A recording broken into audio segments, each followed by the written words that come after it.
You're listening to Across the Pondcast. Cybersecurity rants and war stories from both sides of the Atlantic.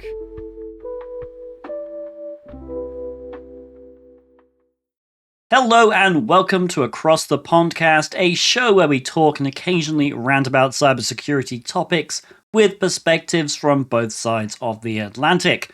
I am Tib3rius. I'm joined as always by my simply wonderful co-host, Mr. Andy Swift. Andy, how have you been? Hello, my little fuzzball. I am absolutely wonderful, thank you very much. I've been taking an engine out of a car for the last weekend, so my knuckles are kind of bleeding. But here I am. How are you? We got you away from the car. Briefly. My knuckles, thank you. If anyone's not aware of Andy's car, there's a video on my YouTube channel. It's like a travel vlog. Yeah, he has a Caterham 7 kit car that he's heavily modified for racing, and he races it around a track. So, yeah.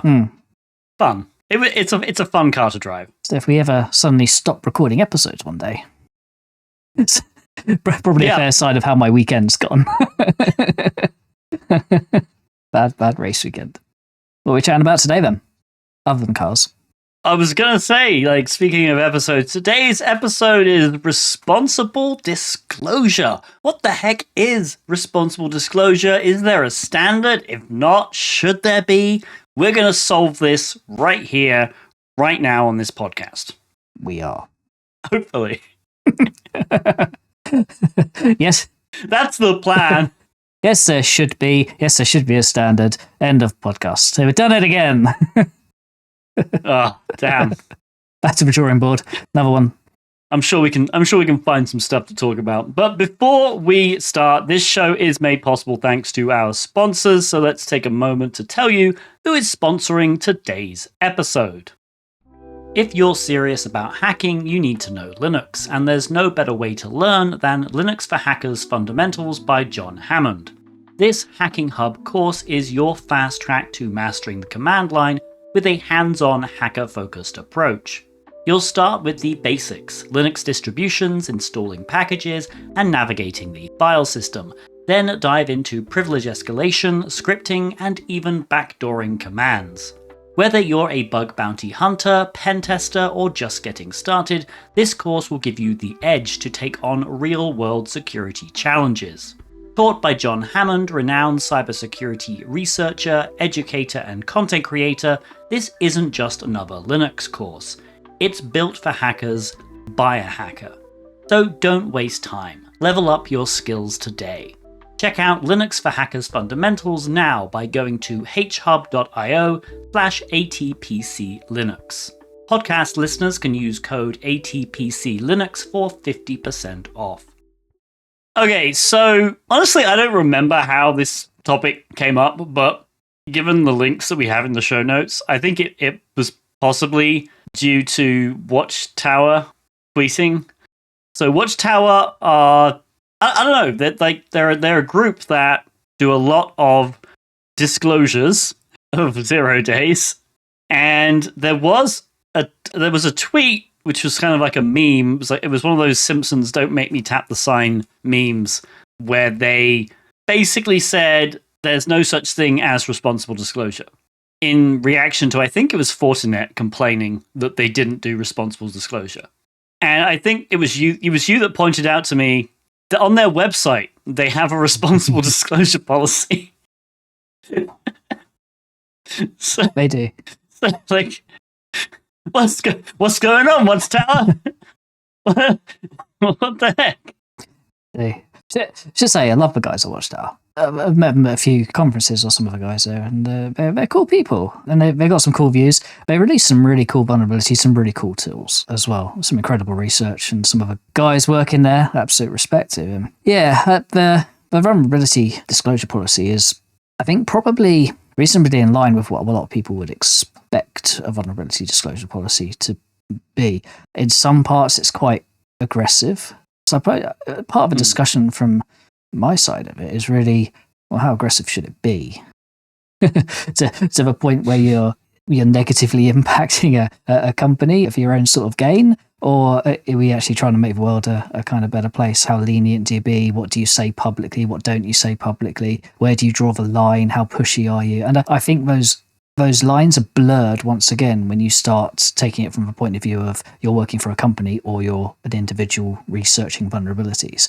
I think you have a lot of flexibility if you're an individual compared to the type of company you're working for. And I think even the type of company you're working for can dictate what your vulnerability disclosure process looks like and how aggressive it is. So yeah, I think we've got some interesting points to cover. I think you found some things previously when we worked together, haven't you, in the past? I found some things. I think we've got some weird stories between the two of us about the different kind of ways that vendors react and the to and fro you have to go through. Yeah, so I have a responsible disclosure story.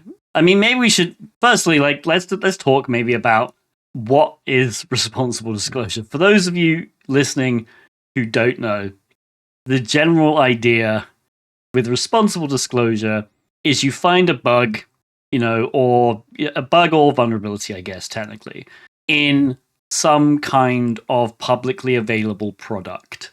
And instead of just announcing it to the world, you first are responsible and contact the vendor, the person who makes the product, privately and disclose it via private channels. And then you enter a discussion with them about, okay, I've disclosed it to you guys. Can you fix it? When are you going to fix it? And then once it's fixed, can I publicly disclose it? That's the general, I think, responsible thing to do.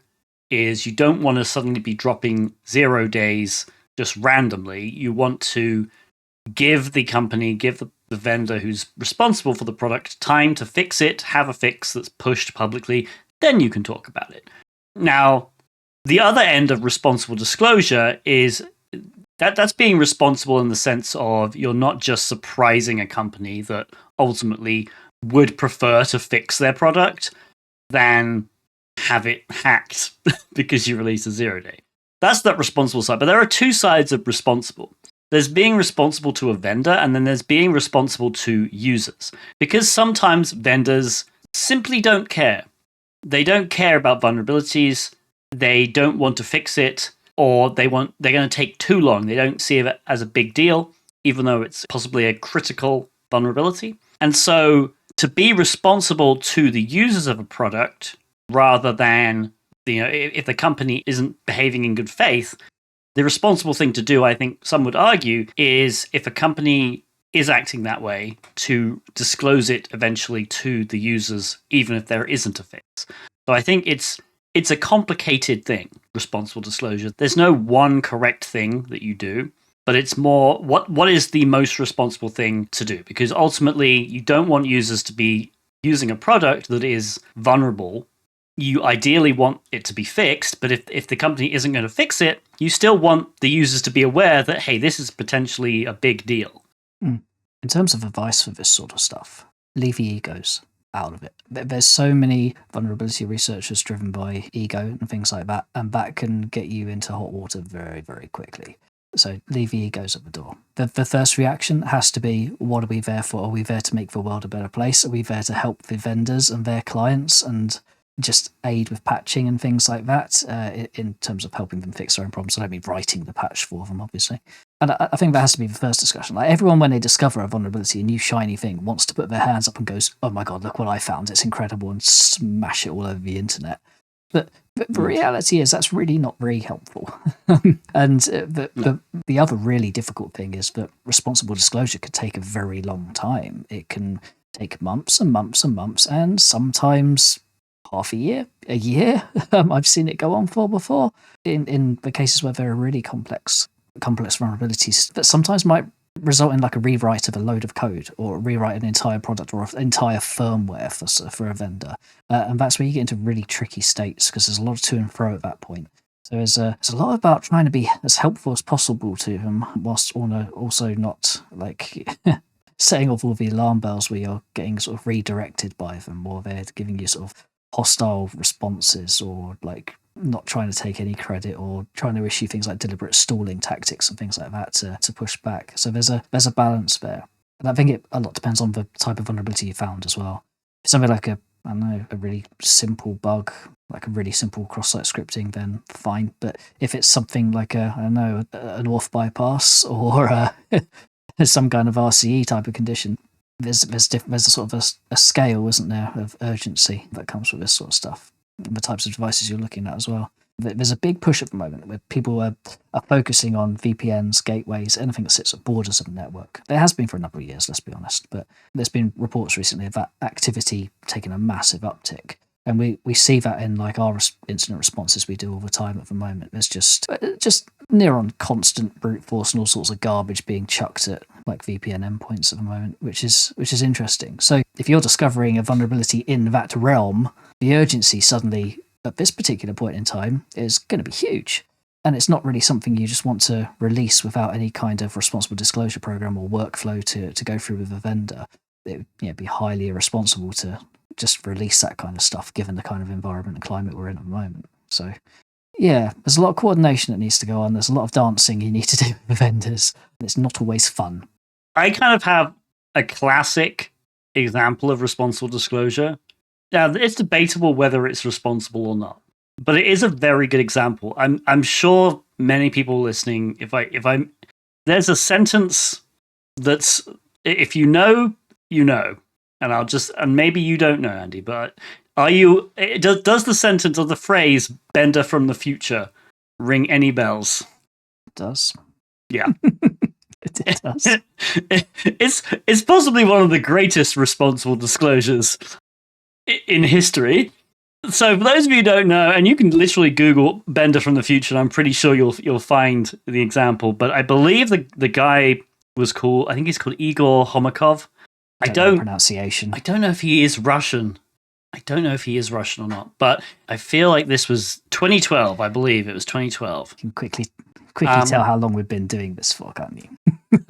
Yes. Start referencing stuff like that. So this was a Ruby on Rails vulnerability. The fact was that by default, and honestly, this is quite a common vulnerability anyway, it's a mass assignment vulnerability. And by default, in Ruby on Rails at the time at least, if you weren't careful, you could code an application thinking it was perfectly secure when, in fact, you could perform a mass assignment vulnerability on pretty much every single endpoint. A mass assignment vulnerability is kind of an access control violation. It's a little more complex than that, but ultimately that's kind of what it is. And in this case, what Igor found was that in certain areas of Ruby on Rails applications, you could pretty much just change the values of things, like attributes on the server side in like a database that you weren't really supposed to change. And he reported this to the Ruby on Rails GitHub project, I believe, and basically said, look, this is a serious issue. I can change things, even here on GitHub, because GitHub was programmed in Ruby on Rails. And I believe the developers closed the issue. So they effectively rejected, him. That's what we're talking about, responsible disclosure. He did disclose it to the devs. They didn't think it was an issue, so they closed the issue. And then then he showed that he could basically reopen the issue, I think, and assign it to himself using this mass assignment vulnerability, because that's what you can do with mass assignment. But on top of that, he changed the date of his comment when he was reopening the issue to 1,000 years in the future, which again, you're not supposed to be able to do. The date on a comment is generated server side. You should never be able to set it. But he did, and then he said, "I'm Bender from the future." Just to show that, look, this is what I can do with this. This is actually kind of bad, because I shouldn't be able to assign issues to myself. I shouldn't be able to reopen them like this. I shouldn't be able to bypass your permission system. But he did. And I think he got banned from GitHub, and then eventually the communities kind of sort of went in uproar a little bit, and then he was unbanned, and they were like, well, please don't do this again. But yeah, okay, this was actually good that you disclosed this. It's debatable whether that's responsible. I kind of fall on the side that is responsible disclosure, only because he didn't actually do anything malicious. He could have done quite a few malicious things with it. And the fact is, he did tell the devs, the Ruby on Rails devs, about it, and they rejected it. and then he exploited it to show them why it was a real issue, but he exploited it in such a minimal way, reopening an issue, assigning an issue to himself, and setting the date on something is not actively malicious. But the idea was, look, you're rejecting this issue. You really shouldn't, because I can exploit it on the very website where I'm reporting it. I can exploit it. So for me, it was responsible because he didn't go over the top. If he tried to do anything further, I think there'd be far more of a debate. But I feel like, I think that's responsible to me. Yeah, I'm going to agree. It's responsible. It's responsible yet fun. Is how I will brand it. And I personally, I don't have a problem with that. It's when people start going, well, no one's listening to me. Here's some proof of concept code, and here's a full exploitation workflow for anyone to use.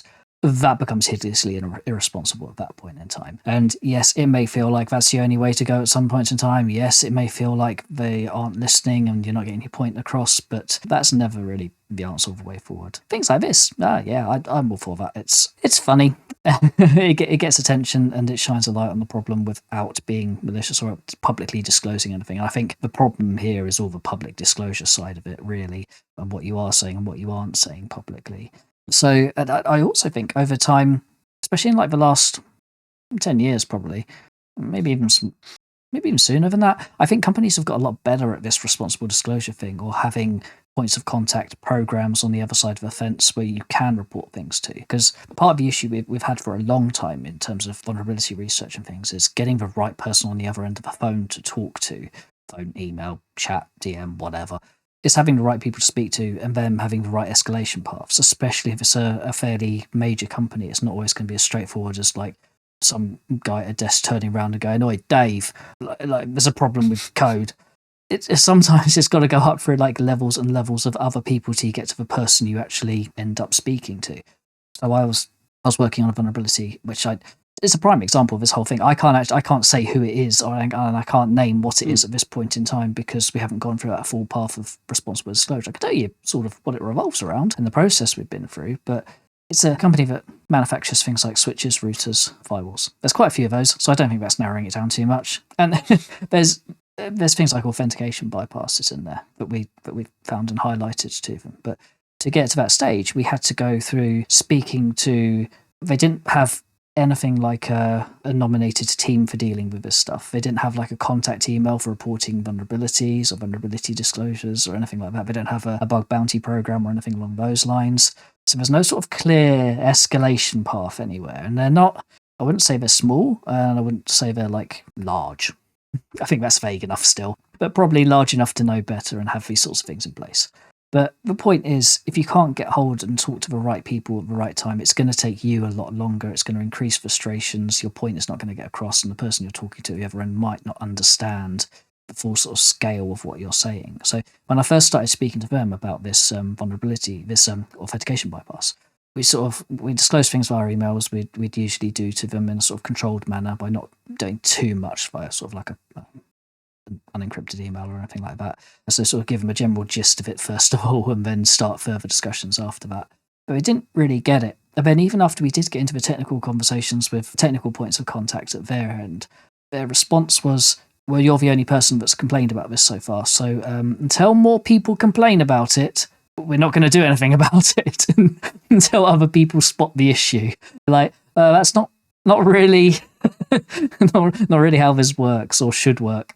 But we're still in those sorts of discussions of, this is a problem. Anyone can really exploit it. You really should do something about it. Try to be a little bit polite about it. And it's trying to balance that up with publicly saying anything. And the thing on our side is our disclosure policies are along the lines of the usual. I think most people agree on like a 90-day window for communications and things like that, and to grant extensions and stuff. So we usually say about 90 days end to end for between the first email and any communications coming back. And if we get communications coming back and they're productive and we're willing to take the conversations a little bit further, we can grant extensions if it's a massive problem, or we can just talk to them about our disclosure policy, where we're going to disclose it and how we're going to do that, and come to an agreement with them. Because at the end of the day, we want to be helpful. We don't want to hinder. We're trying to, just saying things like, fix it, give us your latest firmware, and we'll go away and we'll retest it again for you and just check that it doesn't exist. that buys you kind of instant credits with them, makes it feel like you're on their side rather than just going, well, I'm going to disclose this in 10 days if you don't do something about it. Like there's a level of aggression that is, it's just a way of managing it. It's a little bit softer. And at that stage, yeah, unless it gets worse and they stop communicating with you and stop being helpful or a bit dismissive, there's no need really for escalating at that stage. So yeah, we're in that kind of to and fro with them, but there's no clear point of contact. We started off where we just wanted to contact someone. We got put through via a technical contact through to an account manager who they thought was an appropriate person to deal with it. Turns out the account manager was not the appropriate person to deal with it. They just tried to sell us more switches that might have had the vulnerability fixed in it, which is not really what we wanted. So, yeah, if you are a company on the other side, really think about these sorts of processes and how people are going to approach you. Because if you can make it super easy for researchers and people to contact you and escalate things, I think you end up with far less friction when these things do happen. And it doesn't always have to be a fancy bug bounty. Like, you don't always have to be offering people like thousands of pounds for finding, I don't know, code injection somewhere. It doesn't have to be that. Sometimes people just want credit and they just want to be helpful, especially if they're working for other companies. They're not just hunting bugs. But having that clear escalation path is so super important. At least people, the line's drawn, people know the rules of engagement either side at that point in time. Yeah, don't make it hard. Don't make people go around the houses. That's frustrating. If you're a security researcher and you found something juicy and you're like, whoa, look at this. And like it takes you about like 30 days just to work out who you need to talk to. That's incredibly frustrating, yeah, from our side of the fence. So yeah, I mean, going back to, I mentioned Watchtower right at the beginning. I can totally see why their disclosure process is what they, and by the way, they publish it publicly on their website, which is pretty cool. But I can totally see why they get to the stages of, and there's so many caveats in there, of they get to a stage where they say sort of things like reserve a right if we believe it's in the best interest of users / vendors, etc., to report not acting in good faith and all that sort of stuff. So it's that kind of allowing themselves the flexibility to draw the line and go, that's where the line is. If we haven't heard from you or you're being distinctly unhelpful and we deem it necessary that stuff needs to be said for a greater good. Is that more of a UK reference? I don't know. Maybe it is. I'm certain there are people in America who will get that reference. Yeah, I'll continue to make UK references then. Great film, by the way, if you haven't seen it. Great trilogy. The Cornetto trilogy, if you haven't seen it, is quite possibly one of the best things to come out of Britain in terms of film in recent You mean memory. not for weather? I said best. What are you talking about? Yeah, it's not great, is it? Vulnerability disclosure, yes. Sometimes you need to get a little bit aggressive. But in those situations, what we do with our vulnerability disclosure program is if we don't hear anything within 90 days or there are very deliberate stalling tactics and things like that, we tend to do a soft release of the information. So we'll publicly register things like CVEs if it's of that kind of nature, or gravitas. And if it's not something internet breaking, as in it's not something that's going to absolutely blow up, or it's, I don't know, some kind of minor vulnerability, we'll do things like publishing CVEs, and we'll probably keep it after that fairly low key. We won't, go pushing it all over social media. We won't go talking about it. We won't release proof of concepts and things like that. We won't release white papers, and we'll just keep it kind of soft at that point in time, just not to ruffle too many feathers. So we've released it. People are aware of it. They can tie, if they're scanning it with software like a Nessus or something, at least you've got like a CVE to reference against. And we've just got a couple that are in Nessus now, a couple of CVEs that have just been granted. So you can scan for certain things. It will detect it against a version, but it won't give you all the finite details to actually run the exploit end to end. And that's kind of where we draw the line of like, it sort of at that point highlights to people if there is something vulnerable and what needs to be done about it, but it doesn't give people the information just to go hell for leather and exploit a load of stuff. Because, that particular company wasn't particularly helpful and forthcoming with patches and things. So we drew the line at that sort of stage. I think flexibility and politeness is key to any responsible disclosure policy. Like, I feel like, obviously, as you mentioned, a 90 days is pretty standard. But if you're just being like, okay, well, you have 90 days to fix and release the fix, and then we'll publish. That's far too rigid. You've got to work with a company, especially if and that's the thing. If they're just dismissive out the bat, then sure, 90 days are up, release it, whatever. They had their chance to work with you. As long as you were polite, then I feel that's fine. But if they respond, especially if they respond quickly, and are like, oh yeah, thanks for disclosing this. We're going to try and get it fixed. But 90 days might be a bit of an ass because of XYZ. Like, maybe their development process is complicated. Maybe it's that they can't. It's just not a fix that they can instantly implement. Maybe they need to test it a lot. Maybe there are lots of different configurations that they need to make sure it works with. And as long as they're communicating that, I feel like it's okay to give extensions. Say, okay, well, you responded. You're acting in good faith, we believe. So, we'll give you some more time. Can you give us an estimate? And then whatever their response, like if they come back with, we think it'll be released next year, like assuming we're not talking like we're in December, right? Like we're in February right now to record this episode, and if they were like, okay, we can get it fixed next year, you might be like, okay, that's a bit much. That's kind of ridiculous because we can see how often you do releases. You're not releasing every year. You're releasing several times a year. There's no real reason why this shouldn't be implemented somewhere. Yeah, you got to be flexible, but always being polite. I feel like from the tester's side, you kind of have to be. You get more credibility by being polite, even if they're throwing it back in your face, even if they are completely dismissive, even if they're threatening you with legal action if you do something. You've got to keep being polite. And a lot of people, I feel, struggle with that because they're like, immediately, I don't blame them. If you're polite to someone and they're immediately antagonistic, it's tempting to just, be antagonistic back. But there's a Jim Jeffries, he's a comedian, Australian comedian, quote, which I'm going to paraphrase his quote, which is basically, if somebody is being mean to you constantly and being antagonistic, show them nothing but love in return. They might not change their behavior because of that. But sooner or later, people will start seeing them as the a-hole. Yeah. So, that's kind of the point, right? If you're nothing but polite and your disclosure, you disclose all the conversations between you and the third party, people are going to look at those and they're not going to find fault with you at any point. If you've just been nothing but polite. But if you meet their antagonistic nature, it's kind of easy for people to say, well, why did you respond this way? Yeah, they were being a dick. But why were you responding? You should have just, been like, okay, well, I'm sorry you feel that way, but this is what I'm going to do. So it's all about being flexible and just overbearing politeness, even if you have to forcibly do it. Even if you're like gritting your teeth, even if it's like, please see my last email kind of politeness. ChatGPT, how do I be polite to this person? Honestly, writing an email and giving it to ChatGPT and saying, can you make this more polite? Probably not a bad idea.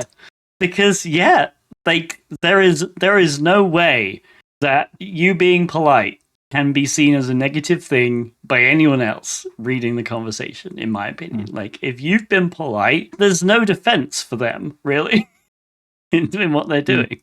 I can't say I've come across a vendor who has been rude and incredibly dismissive in response to me being incredibly polite. I am a fairly polite individual. I like to think so, anyway. There's always a joke, like my old title was Head of Offensive Cybersecurity, and the joke was always I'm the least offensive person known to man, which is compared to my opposite number. But yeah, I mean, I've always been incredibly polite when I'm approaching vendors. I've always offered my services to them in terms of, we found this, we want to help you understand this. If you want us to come and talk to you on phone calls, if you want to do presentations, we're happy to go through every step of what we found, how we found it, and potential fixes that we've identified.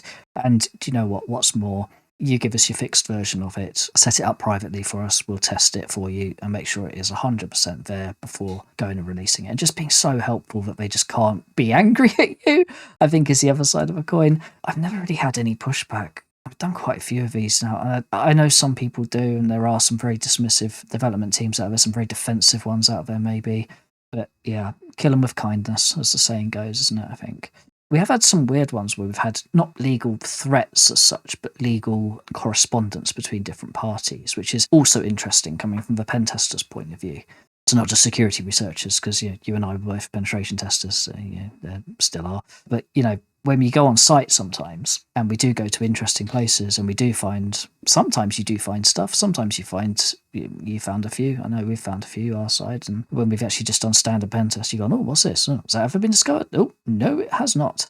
That does happen occasionally if you're looking for them, and that adds another kind of layer of complexity to the discussions, because you've then got your client's interests, who you're serving.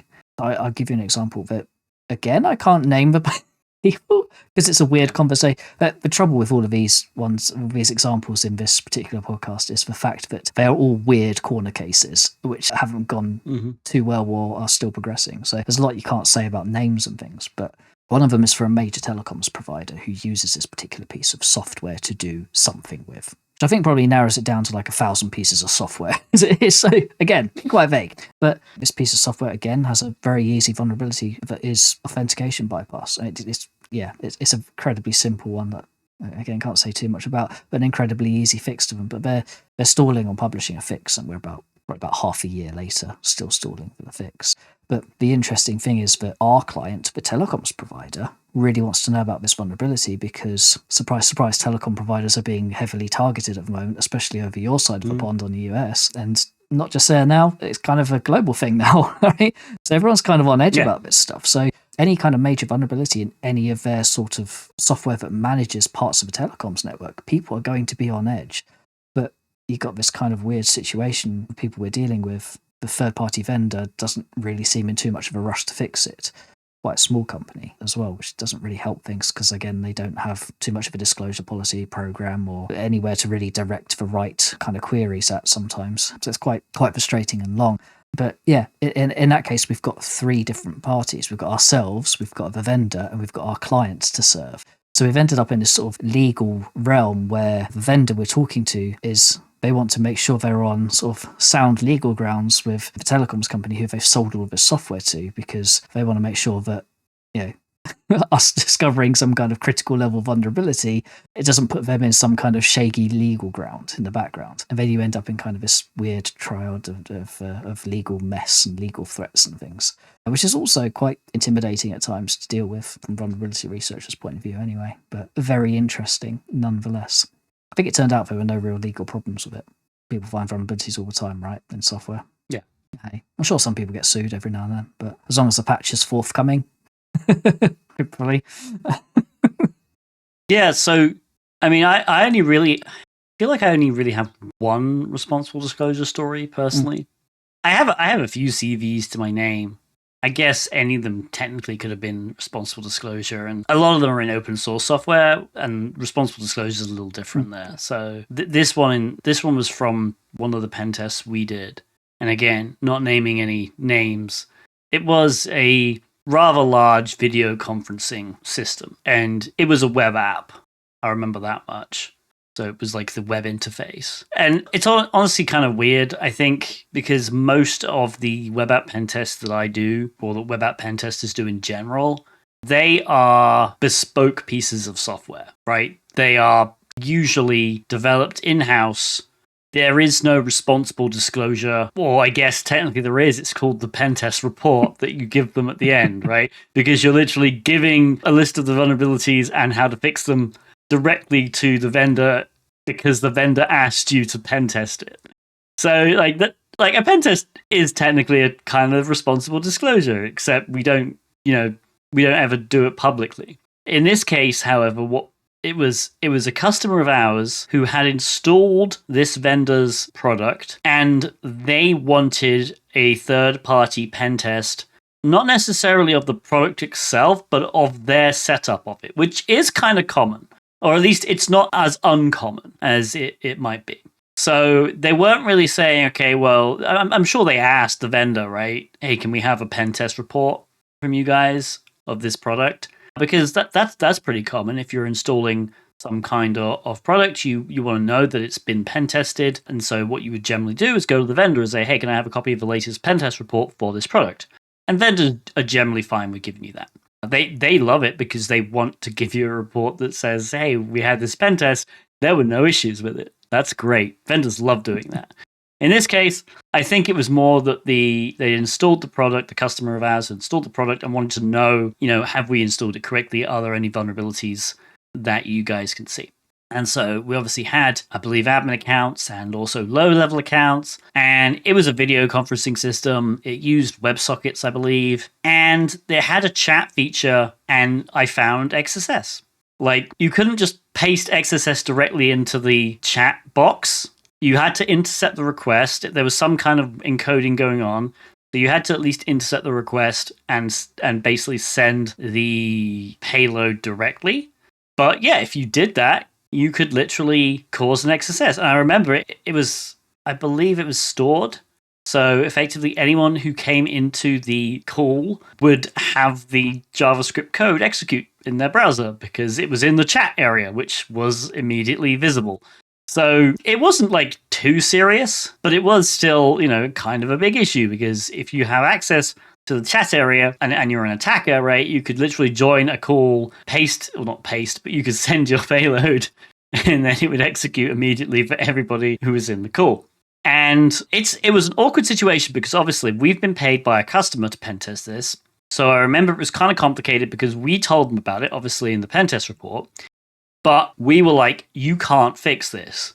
You don't have access to fix this ability. I mean, I guess you could disable the chat technically, but that's sort of a workaround. We would like to disclose this to the vendor. And I remember there were a few back and forths. I think they just wanted to make sure that they wouldn't be mentioned at all, which is fair. But ultimately they were like, yeah, you can disclose this to the vendor.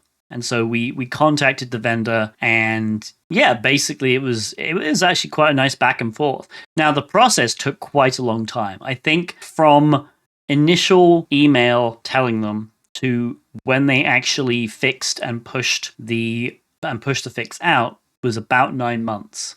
But during that time, the communication, it wasn't constant, but it was regular. And they were always upfront about how long in the stage that they were at, because obviously they had a process where they, it was a low priority for them, for sure, because the attack surface was quite small. The risk posed was also kind of small because, again, this isn't a system that's just exposed on the internet. This was an internal conferencing system. So the chances of an attacker even getting to it is slim. So understandably, it was low priority, but, there were a few instances where I would, not hear from them for like a month and I would just email them, say, hey, how's it going? How's the fix coming along? And they were like, yeah, it's going. We've got a fix planned. Here are the next stages. Here's when we expect to QA it. And, they did fix it and they did push it out and they did allow me to claim a CVE for it. They were like, I think they were originally like, well, we don't really do CVs for anything other than a high. And this we would consider a medium. And I was like, okay, but it's like one of my first CVEs, please. And they were like, yeah, okay, then fine. And they were very kind about it. So, yeah, I mean, there was no bad, situation. They were never angry. They were never, I don't feel like they were ever delaying because they wanted to delay. All of their quote unquote excuses were fine. Like they made sense for the kind of vulnerability it is and the time that they had and the devs that they had and the process. So overall, yeah, politeness was fine. Could it have been faster? Probably. But ultimately, we got what we wanted, which was we got a public disclosure, we got it fixed, and I got my CVE. Hey, congrats you. Your first one. I don't know if it was my first one, but it was definitely one of my first. Oh, it's quite early on.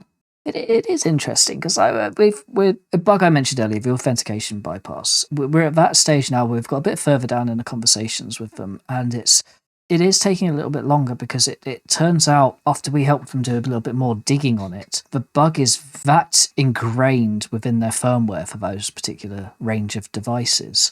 It can't really be removed unless they rewrite like 80% of the firmware and the way it handles authentication, because it is that widespread throughout the firmware, because frankly the firmware is not very well written.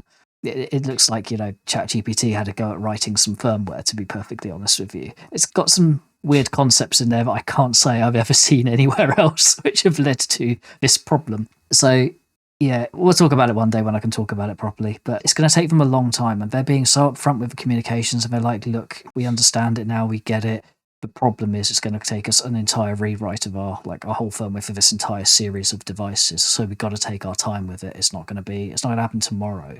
And they're not a huge team to fix it. But yeah, with that said, another funny one I had a few years ago was I was working at a power substation next to a railway track, which is... I love pen testing sometimes, because a lot of the time you just go to offices, it's like box standard, there's nothing particularly interesting about it. And sometimes you end up in the weirdest places. I was literally in a field in the middle of nowhere, in a power substation that was like connected with like 1 million volts of electricity or whatever to use this train track over here. I remember distinctly getting phone calls from like the sales team, like, "Oh, can you jump on this sales call?" I was like sweating, like going, "If I screw this up right now." Don't think you know what I'm sitting on or where I am right at this point. But they had a PLC in there, a programmable logical controller, for those who don't mess around in that sort of world. And it was connected to 2 legs of a network, so primary and backup, as you kind of do with those sorts of things anyway. And it turns out there was a really weird situation where if you sent the same network traffic to both legs of the device at the same time, the device would literally brick itself and not be recoverable. Which is great. That's just what you need. Thankfully, it was like a testbed network we were running it in. But that was really interesting. But yeah, it turns out it was a really simple coding error behind it. And it was fixed in like a couple of weeks or something like that. So yeah, it's not always predictable how quick these things are. But again, so that's just showing willing, being polite and all of that sort of stuff, isn't it? And yeah, sometimes it happens very quickly. Sometimes it doesn't. They didn't want us to go down the CVE route for that sort of stuff because they were like, yeah, we fixed it so quickly. It's such a minor bug. And like, no, not really. But the use case for it was so weird. And you find that quite a lot in the industrial space, which is not a space like a huge number of people really work in, to be honest. But if you do get the chance, go for it. It's incredible. It's hilarious. You find like denial of service bugs all over the place, the most ridiculous things. So yeah, it's an interesting one. A lot of good development, a lot of good process in there, and especially when those things are plugged into like industrial control networks somewhere, there's always some kind of like importance behind it that's fairly critical. So you usually get quite good focus on things. They're usually quite quick turnarounds rather than brushing things under the rug, so to speak. So I guess, does that bring us on to improving the disclosure process? Or what we think we could do to improve the disclosure process? Does it need to be improved? That's the thing. I'm not so sure, because I feel like it works, and the only time it doesn't work is factors that are completely outside of general control. It usually doesn't work because somebody in the process isn't following the actual policy properly. Like, and it's most of the time I see online, especially on Twitter, when you have, especially in like bug bounty, I see it a lot when people like just get annoyed that, their bug was, it was downgraded or something, and, and they don't feel like it was, and then they're like, oh, I need to disclose it right now, or, they disclose a vulnerability that wasn't even really a vulnerability. And I feel like it's just when one of the parties isn't acting in good faith or isn't being polite and reasonable. Like, you have to, responsible disclosure goes both ways. The responsibility, is on both parties, I believe. So vendors should be responsible in terms of making sure their product is secure. People reporting vulnerabilities should be responsible in that they should give some grace to the vendor to, actually fix something. Yeah, that includes in the name, right? Responsible. Both sides have got to be responsible. And it's like we said right at the top of the show, leave the egos at the door. Yeah, sometimes if things get downgraded, at least they've listened to you, at least they've put a patch in place at the end of the day, at least they've recognised it. It doesn't just leave the egos, it doesn't matter at the end of the day. I think the disclosure policy is fairly understood from like the attacker's side of it, from the security researcher, pen testery sort of side of the fence. From the other side of it, I think there's a lot of work to do on the other side of it in terms of, I would say this as a pen tester, wouldn't I? It's not my problem. No, it's all you. It's definitely not me. Never me. Well, your network's gone down? No, that's nothing to do with me. quickly closes them. It's the classic Principal Skinner meme, isn't it? It's like, am I out of touch? No, it's the children that are wrong. Yeah, they're always wrong. As a pen tester, you could never be wrong. You should know that. If you're in the industry and you're a pen tester and you're admitting that you're wrong sometimes, you need to go into another industry. That's not the attitude we like. But no, I think the attitude does need to change on the other side of the fence a little bit. Maybe not an attitude, maybe an awareness sort of thing. And I've said it already, over the last sort of 10 years, there's been a big uptake on people having bug bounty programs and things like that, standardizing who your communications are going through. And I think if you are on the other side of the fence and you're listening to this, you are a vendor, consider making it easy for people to report stuff, because it gets you out of all kinds of like awkward conversations and bad disclosures. And there's never any downside to having like a documented disclosure path, like on your website or something like that just goes, this is the process we have, these are the people you talk to, fill out this form if you have a vulnerability you want to disclose, and make sure that goes to the right people. It doesn't go to like the office admin or like the building manager or the account managers or something like that. Make sure it goes to the right technical people who are going to be able to deal with this, put it in some kind of like queue for processing where they can get it to you on like, put it in a priority stack for them or something so they can actually get back to you in an orderly fashion. Because if you don't, it's going to be all over the place. Frustrations are going to go everywhere. People are going to be like fighting to get to the right people, contacting God knows who to try and get their disclosure published correctly. It's just an absolute mess. So I think there's a lot of work to do on there. Not everyone's after money. You don't have to have like a load of thousands and thousands of pounds behind your bug bounty disclosures. You just need to have some kind of contact that is defined at a minimum, I think, from now on. That's my advice anyway, and I think that will help smooth things out quite a lot, because this stuff's just getting more and more common, I think, and especially as there's a load of like AI driven research and stuff happening now as well, automatically reporting things. I think it's probably just going to go through the roof, and if you don't have that sort of policy, you're probably going to get left behind a little bit or end up in the sort of danger zones, which is what no one wants really. So yeah, I mean, on that, like BugCrowd, I believe, do a free VDP, vulnerability disclosure program. So they offer like that for free as a service. Like you can sign up as a company and, you don't need to pay, and you can basically have vulnerabilities disclosed via the BugCrowd platform. That's available. Like there's really no excuse anymore. And I feel like, on your point, bug bounties have become a massive thing over the past 10 years. I honestly feel like, and this may be where some of the attitude issues come from, is people kind of expect to be paid for bugs these days. And while it's great that bug bounty has become such a widely accepted thing, I feel like people need to recognize that 10 or so years ago, maybe a little more, people were still being sent to jail for doing things that now they can get paid for, right? Like there are people who've been sent to jail or at least prosecuted for just fiddling around with a URL before. That's kind of just standard behavior nowadays. You have a URL, you mess around with it, or you find a vulnerability, you report it to a bug bounty platform, whether it's a VDP or an actual program. So like people need to, I think, take a step back and just realize how lucky they are that we have sort of got to this position that you can search for bugs and sometimes get paid for them. But even if you don't get paid, the fact that you're not going to jail for doing something that 10, 15 years ago you definitely would have is still a step in the right direction. And I feel like that's really why responsible disclosure exists, is to make sure that, okay, well, you're technically potentially doing something that might be considered illegal, at least in some aspects. But if you follow responsible disclosure steps, at least you show that you're operating in good faith and you weren't just doing it because you wanted to hack a site. You were doing it because ultimately, and this is the reason why all bug bounty hunters should do things, by the way, and all pen testers should do things. It's not about the money. It's about securing stuff.